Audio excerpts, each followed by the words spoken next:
रात में हमारे साथ ऐसा कुछ होगा ये हमने नहीं सोचा था। तो hey guys, myself Komal and मैं रहती हूँ हॉस्टल। आज हमने सोचा था कि मैं और मेरी रूममेट दीदी हम लोग टेरिस पे सोएंगे, वो भी बिना किसी को बताए। गाइस झाड़ू वाड़ू लगा के हम लोग बोरिया बिस्तर लेके टेरिस पे चले गए। बिछा के हम लोग तो सोने ही चले गए। हम लोग सोने तो चले ही गए बट हम लोग को नींद ही नहीं आ रहा था। गाइस नींद तो हम लोग को आ ही नहीं रहा था, तो हम लोग टाइम पास ही कर रहे थे। टाइम पास करते करते नींद हम लोग को थोड़ा आ ही गया था, लेकिन उसके बाद इतना मच्छर काटने लगा कि हम लोग को नींद खुल गया। गाइस हम लोग से गलती ये हुआ कि हम लोग मच्छरदानी ही लगाना भूल गए। ये कहो कि हम लोग लेके ही नहीं गए। बाद हमको मेरे सामने ही चांद दिखा तो हम स्नैप लेने लगे और 12:30 लगभग जैसे ही 1 बजा लगभग सोचा कि हमें नीचे जाना चाहिए क्योंकि हमें यहाँ बहुत मच्छर काट रहा था। जैसे हम उठे वैसे ही इतना आवाज आने लगा ना गाइस, क्या ही बताऊं। फिर हमने कर दिया अपने भैया को कॉल डायरेक्ट। लोग 2 थे तो हमको इतना डर नहीं लग रहा था, लेकिन हम अकेले रहते तो मेरा तो क्या ही बताऊं, नहीं बोल गाइस। बहुत अजीब आवाज आ रहा था, पूरा चिड़िया का एकदम हमारे कान के पास। हम उठ रहे तभी हम लोग को आवाज सुनाई दे रहा है। हम लोग को भैया ज्ञान दे रहे थे कि भूत प्रेत नहीं होता है। थोड़ा सा मोटिवेशन मिला और हम लोग उठ रहे थे, मतलब मेरी दीदी उठी। हम नहीं जाएंगे।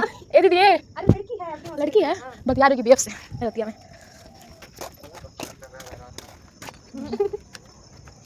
इसको पता नहीं क्या लोग देख रहे हैं। देखो हम लोग कैसे चढ़ना पड़ेगा इसमें। देखो हम लोग पहले यहाँ से उतरना पड़ेगा, वैसा ही सेम। उसके बाद छत में जाएंगे, फिर उसके बाद नीचे जाएंगे। देखा ना आपने, हम लोग सबसे ऊपर वाले हम लोग को लगा कि सिर्फ हम ही लोग अकेले छत पे। अरे से नीचे वाले छत पे और भी दीदी लोग थी गाइस। हम लोग का तो हालत खराब हो गया था गाइस, क्या ही। वैसे भी हम लोग सोने से पहले भूत का ही बात कर रहे थे, शायद इसलिए हम लोग के साथ वैसा ही कुछ रिलेटेड हुआ। चीज के बारे में ज्यादा सोचने शायद वही होता है, तो हम लोग साथ बस वही हो रहा था। मेरी दीदी तो बाल भी बांध ली थी, मतलब आज हम लोग साथ यही हुआ। Subscribe for more, bye.